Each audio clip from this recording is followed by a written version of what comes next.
Hello, नमस्कार, आदाब, प्रणाम दोस्तों। कैसे हैं आप सब।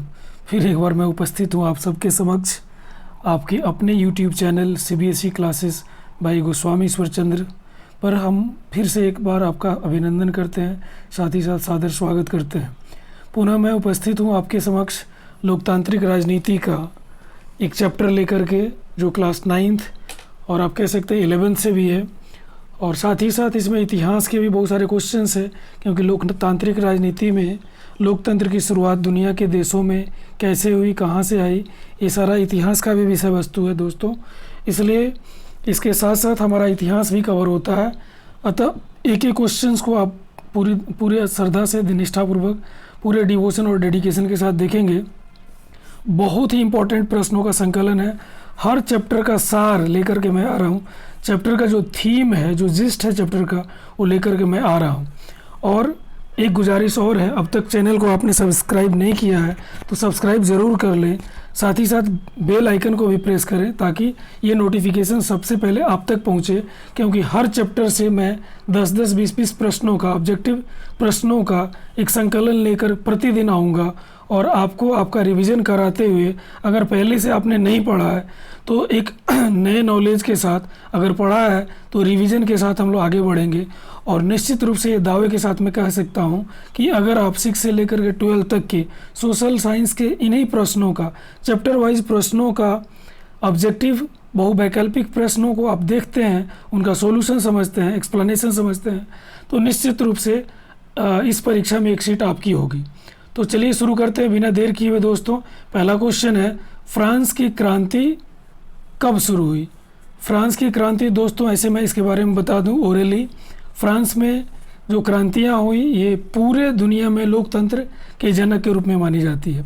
सबसे पहली क्रांति, फिर दूसरी क्रांति और तीसरी क्रांति भी हुई। पहली क्रांति की शुरुआत जो हुई दोस्तों, ये तो इसका ऑप्शन है, उसको एक बार पढ़ लेते हैं हम लोग। 1788, 1787, 1789 और 1790। तो दोस्तों इसका राइट आंसर होगा ये 1789, मतलब option number C. Option number C इसका राइट आंसर है। Option number C right answer है। 1789, 1788 नहीं होगा, 87 भी नहीं होगा, 90 भी नहीं होगा, इसलिए राइट ऑप्शन है 1789। अब दोस्तों मैं इसके बारे में बताऊं, एक और क्रांति फ्रांस में हुई जो 1830 ईस्वी में हुई। 1815 ईस्वी में एक समझौता हुआ ऑस्ट्रिया के वियना में, और उस वियना के समझौते में ऑस्ट्रिया का चांसलर उस समय मेटरनिख था। उसने पुनः बुर्बोवंश की स्थापना करी और लुई 18वें को वहाँ का शासक बनाया, फ्रांस का शासक बनाया। और पुनः एक क्रांति हुई 1830 के बाद। 1815 में वियना समझौते के माध्यम से उसको बनाया गया। उसके बाद 1830 में जो क्रांति हुई, 1830 क्रांति में लुई 18वें को हटा दिया गया और दूसरे वंश, आर्लेन्स वंश का शासन हुआ। आर्लेन्स वंश मैं दोस्तों लिख देता हूँ स्क्रीन पे, आर्लेन्स वंश, इसकी स्थापना हुई दोस्तों 1830 ईस्वी में। यह वंश 1830 ईस्वी में शुरू हुआ और इसका जो राजा था उसका नाम था लुई फिलिप। और ये लुई फिलिप दोस्तों 1848 तक चला। 1848 में पुनः क्रांति हुई और उस देश में, फ्रांस में, लोकतांत्रिक सरकार, मतलब चुनी हुई सरकार का गठन हुआ 1848 में। लेकिन वहाँ सार्वभौम मताधिकार नहीं मिला, वहाँ केवल 21 साल के पुरुषों को ही वोट देने का अधिकार मिला। यह बैकग्राउंड था इस क्वेश्चन का दोस्तों। आगे हम लोग बढ़ते हैं क्वेश्चन नंबर 2 के लिए। क्वेश्चन नंबर 2 कहता है, फ्रांस की क्रांति के समय वहाँ का शासक कौन था। तो दोस्तों ये प्रथम क्रांति की बात हो रही है। दोस्तों प्रथम क्रांति के समय फ्रांस का शासक लुई 18वां नहीं था। लुई 18वां तो ये 1815 का जो सम्मेलन हुआ था वियना कांग्रेस का, उसमें लुई 18वें को शासक बनाया गया था मेटरनिख के द्वारा। तो लुई 18वां नहीं होगा, 15वां भी नहीं होगा, लुई 19वां भी नहीं होगा, लुई 16वां दोस्तों ये राइट ऑप्शन होगा, मतलब option number D, option D is the right answer. कौन सा? तो लुई 16वां। आप इसको टिक लगा लेंगे। लुई 16वां ये फ्रांस का शासक था जब फ्रांस में 1789 ईस्वी की प्रथम क्रांति हुई। उस समय समाज 3 वर्गों में बटा हुआ था दोस्तों, जिसमें एक पादरी वर्ग था, कुलीन वर्ग था, और साथ ही साथ सबसे निचला स्टेट जिसको थर्ड स्टेट कहते थे, उसमें किसान, मजदूर और छोटे छोटे नौकरी पेशा के लोग हुआ करते थे। चलिए आगे बढ़ते हैं अगले क्वेश्चन के लिए। अगला क्वेश्चन है आपका क्वेश्चन नंबर 3। लुई 16वां किस वंश का शासक था? तो अभी हम लोग बात कर रहे थे लुई 16वां के बारे में। पहला बुर्बो वंश, दूसरा आर्लेंस वंश, तीसरा गद्दाफी वंश और चौथा है सीजर वंश। दोस्तों लुई 16वां बुर्बो वंश का शासक था। आर्लेंस वंश तो ये बुर्बो वंश का शासन समाप्त हो गया तो आर्लेंस वंश के रूप में आया था। ये लुई फिलिप था जो आया था। तो लुई 16वां, इसका ऑप्शन नंबर ए राइट है, बुर्बो वंश का शासक था। तो ये 3 का ए होगा दोस्तों। आगे बढ़ते हैं दोस्तों। एक बार और मैं गुजारिश करता हूँ, आपसे रिक्वेस्ट करता हूँ, चैनल को आपने अगर अब तक सब्सक्राइब नहीं किया है तो ज़रूर सब्सक्राइब करें। साथ ही साथ वीडियो को लाइक भी करें, शेयर भी करें, क्योंकि इस तरह से चैप्टर वाइज चैप्टर को मत करके जब पूरे चैप्टर को पढ़ करके और उसके महत्वपूर्ण ऑब्जेक्टिव प्रश्न को बाहर निकाल कर, उनके महत्वपूर्ण ऑब्जेक्टिव क्वेश्चंस को बाहर निकाल कर आपके समक्ष सीधे प्रस्तुत किया जा रहा है। तो आपका भी एक कर्तव्य बनता है कि आप चैनल को सब्सक्राइब करें, साथ ही साथ वीडियो को लाइक करें, शेयर भी करें अन्य दोस्तों के बीच, ताकि चैनल ग्रो करे और इस तरह से मैं आपकी सेवा आगे भी करता रहूं। चलिए दोस्तों आगे अब नेक्स्ट क्वेश्चन की ओर मूव करते हैं। अगला क्वेश्चन है आपका, ब्रिटेन की गौरवपूर्ण क्रांति कब हुई? यह भी इम्पोर्टेंट क्वेश्चन है दोस्तों। हमारे एग्ज़ाम के ख्याल से या किसी भी एग्ज़ाम के ख्याल से यह क्वेश्चन बहुत ही इम्पोर्टेंट है। इसको आप VVI लिख सकते हैं। 3 स्टार रेटिंग में इसको देता हूँ। ये 3 स्टार रेटिंग है दोस्तों। और ये क्वेश्चन है, ब्रिटेन की गौरवपूर्ण क्रांति कब हुई? Glorious revolution of great Britain 1688, 1684, 1685, 1689, ये सब ऑप्शन रहे, लेकिन राइट ऑप्शन है इसका ए 1688 ईस्वी में दोस्तों। चलिए अब नेक्स्ट क्वेश्चन की ओर मूव करते हैं। क्वेश्चन नंबर 5 की ओर। USA कब स्वतंत्र हुआ? USA का मतलब यूनाइटेड स्टेट्स ऑफ अमेरिका। यह कब स्वतंत्र हुआ दोस्तों? ऑप्शन है आपका 1789, 1786, 1776 और 1777। तो इसका राइट ऑप्शन होगा दोस्तों 1776 ईस्वी। 1776 ईस्वी में USA स्वतंत्र हुआ दोस्तों। अब ये USA की स्वतंत्रता और फ्रांस की क्रांति के बीच में क्या लिंकेज है उस पर मैं थोड़ा चर्चा करता हूँ। USA पे मतलब यूनाइटेड स्टेट्स ऑफ अमेरिका पे अंग्रेज़ों का शासन था, अर्थात ग्रेट ब्रिटेन का शासन था। उस समय अंग्रेज़ और फ्रांसीसी एक दूसरे के दुश्मन थे। तो निश्चित रूप से जिस देश पर अंग्रेज़ों का शासन था उस देश के लोगों को भड़का के, वहाँ के नागरिकों को भड़का कर या क्रांतिवीरों को में क्रांति की भावना को सुलगाना फ्रांस का काम था। तो इस फ्रांस ने USA में वहाँ के लोगों को मदद किया उनके स्वतंत्रता संग्राम में, जिसके कारण फ्रांस आंतरिक रूप से कमज़ोर हो गया। और यही 1776 में ये USA स्वतंत्र हुआ और 1789 ईस्वी में फ्रांस की क्रांति हुई दोस्तों। ये लिंकेज है USA की स्वतंत्रता और फ्रांस की प्रथम क्रांति के बीच। तो आपका राइट ऑप्शन है 1776। ये आपको याद भी हो जाएगा। ऐसे आप बस ये याद करेंगे कि 1789 ईस्वी में फ्रांस की क्रांति हुई और 89 ईस्वी में क्रांति होने का एक मुख्य कारण USA का स्वतंत्रता संग्राम, मतलब संयुक्त राज्य अमेरिका का स्वतंत्रता संग्राम भी एक मुख्य कारण था। तो 1789 में अगर फ्रांस की क्रांति आपको याद रहती है तो ये भी निश्चित रूप से याद हो जाएगा कि 1776 में ये USA United states of America स्वतंत्र हुआ। तो अब अगले क्वेश्चन की ओर मूव करते हैं दोस्तों। क्वेश्चन नंबर 6 है, USA का संविधान कब लागू हुआ? दोस्तों ये भी एक कोइंसिडेंट क्वेश्चन है। आप इसको ऐसे समझ सकते हैं, 1776 में USA आज़ाद हुआ तो 76 में संविधान तो नहीं लागू होगा, निश्चित रूप से 76 के बाद होगा। तो 76, हालांकि ऑप्शन इसमें सब 76 के बाद का ही है, तो ये थोड़ा सा क्लोज कंटेस्ट है, फिर भी आप इस पर को ध्यान दीजिए।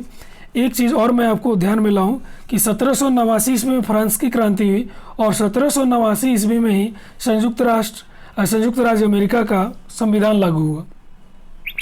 तो इस तरह से आपका ये पहला क्वेश्चन ए, जो पहला ऑप्शन ए 1776, ये गलत है। इस समय तो फ्रांस की ये अमेरिका स्वतंत्र हुआ। दूसरा 1777, ये राइट ऑप्शन नहीं है। 1789, हाँ ये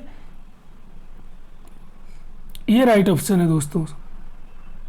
1789 में ये वहाँ का संविधान लागू हुआ। जिस साल फ्रांस की क्रांति हुई उसी समय इसका संविधान भी लागू हुआ। फ्रांस की क्रांति के लिए एक बार और हम ऊपर की ओर बढ़ते हैं। देख लीजिए ऊपर जो ऑप्शन था, फ्रांस की क्रांति कब हुई, तो 1789 ईस्वी में, और 1789 ईस्वी में भी यूएसए का संविधान लागू हुआ। आगे बढ़ते हैं दोस्तों। क्वेश्चन नंबर 7 है, संयुक्त राष्ट्र संघ की स्थापना कब हुई? संयुक्त राष्ट्र संघ की स्थापना कब हुई दोस्तों? ये 7वां नंबर क्वेश्चन है। कुछ डिस्टर्बेंस हो गया था, कोई फ़ोन आया था, खैर कोई बात नहीं, हम लोग पुनः अपने क्वेश्चन की ओर आते हैं। क्वेश्चन है दोस्तों कि संयुक्त राष्ट्र संघ की स्थापना कब हुई? तो 1945, 1944, 1946, 1977 ये ऑप्शन है। तो संयुक्त राष्ट्र संघ की स्थापना द्वितीय विश्व युद्ध के समाप्ति के बाद ही हुई। तो 1945 दोस्तों ये राइट ऑप्शन है। 1939 से 1945 द्वितीय विश्व युद्ध का टेन्योर है। तो उसी के बाद मतलब 1945 में ही यह संयुक्त राष्ट्र संघ की स्थापना हुई, 24 अक्टूबर 1945। तो ये इसका राइट ऑप्शन होगा ए। आगे की ओर बढ़ते हैं क्वेश्चन नंबर 8 की ओर। वर्तमान में यूएनओ मतलब वही यूनाइटेड नेशंस ऑर्गेनाइजेशंस संयुक्त राष्ट्र संघ में कुल कितने सदस्य हैं? दोस्तों ये कंफ्यूजिंग क्वेश्चन है और वर्तमान की बात हो रही है। हम 192 कहेंगे तो 192 गलत, वर्तमान परिप्रेक्ष्य में गलत होगा। क्यों? क्योंकि 192 सदस्य 2006 के समय थे। 193 भी नहीं है, 194 भी नहीं है, 195 है। तो अभी वर्तमान में संयुक्त राष्ट्र संघ में कुल 195 सदस्य देश हैं। इस पॉइंट को ज़रूर नोट कर लीजिएगा। और क्वेश्चन भी ट्रिपल स्टार वाला है, ट्रिपल स्टार से भी ज़्यादा स्टार इसको दिया जा सकता है दोस्तों, इसलिए इस क्वेश्चन को बिल्कुल नोट करके रखेंगे, ये आ ही सकता है।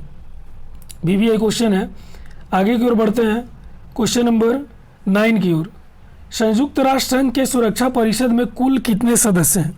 संयुक्त राष्ट्र संघ के सुरक्षा परिषद में कुल कितने सदस्य? ऑप्शन है 10, 12, 14, 15। दोस्तों इसका राइट ऑप्शन होगा 15। संयुक्त राष्ट्र संघ के सुरक्षा परिषद में अभी 15 सदस्य हैं। फिर आगे की ओर बढ़ते हैं नेक्स्ट क्वेश्चन की ओर। Your next question is question number 10। This is सुरक्षा परिषद में कुल कितने अस्थायी सदस्य हैं? दोस्तों अभी जो ऊपर वाला क्वेश्चन था कुल कितने सदस्य हैं, उसमें अस्थायी और स्थायी दोनों की बात थी। अब इसमें पूछ रहा है अस्थायी सदस्य कितने हैं। तो जैसे आप अस्थायी सदस्यों की संख्या आपको पता चल जाएगी तो अस्थायी सदस्यों की भी संख्या ऑटोमेटिकली आ जाएगी। ऑप्शन देखते हैं 5, 7, 9, 11। तो पहला ऑप्शन ही राइट है, ए, मतलब 5 अस्थायी सदस्य हैं दोस्तों। और इन 5 अस्थायी सदस्यों में उनका नाम आपको याद होना चाहिए, क्योंकि क्वेश्चंस में कुछ ट्विस्ट करके ऐसे भी आता है, इनमें से कौन सा राष्ट्र संयुक्त राष्ट्र संघ के सुरक्षा परिषद का अस्थायी सदस्य है, उसमें से कोई एक नाम हुआ रहता है। तो इन 5 देशों का नाम आपको याद होना चाहिए। ये 5 देश है आपके यूनाइटेड स्टेट्स ऑफ अमेरिका मतलब अमेरिका, दूसरा ग्रेट ब्रिटेन, तीसरा रसिया, चौथा फ्रांस और 5वां चाइना। दोस्तों ये 5 नाम ऐसे हैं जो सुरक्षा परिषद के अस्थायी सदस्य हैं।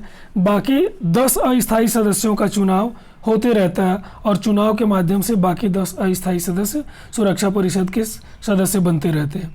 चलिए क्वेश्चन नंबर 11 जो कि अंतिम क्वेश्चन है दोस्तों, और इस अंतिम क्वेश्चन के बाद मैं आपसे एक बार पुनः रिक्वेस्ट करूंगा कि अगर आपने अभी तक चैनल को सब्सक्राइब नहीं किया है तो सब्सक्राइब कीजिए, बेल आइकन को प्रेस कीजिए, वीडियो को लाइक कीजिए, साथ ही साथ इसे अपने दोस्तों के बीच भी शेयर कीजिए, क्योंकि एक एक चैप्टर पढ़ करके और उनके प्रश्नों का संकलन करना, साथ ही साथ उसका उत्तर व्याख्यात्मक रूप से आपको देना, ये सहज काम नहीं है दोस्तों। इसमें मेहनत ज़रूर लगता है और इस मेहनत का फल आप ही के द्वारा मिल सकता है। तो एक बार पुनः मैं आपसे गुजारिश करता हूँ कि आप चैनल को सब्सक्राइब करें, वीडियो को शेयर भी करें ताकि अन्य दोस्त भी लाभान्वित हो जाए, साथ ही साथ हमारा चैनल भी ग्रो हो।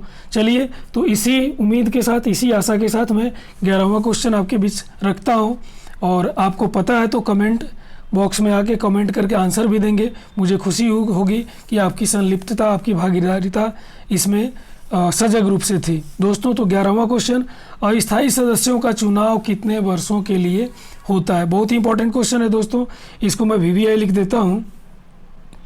ये जितने अस्थायी सदस्य होते हैं, मैं अभी बताया कि अस्थायी सदस्य 5 और अस्थायी सदस्य 10 होते हैं।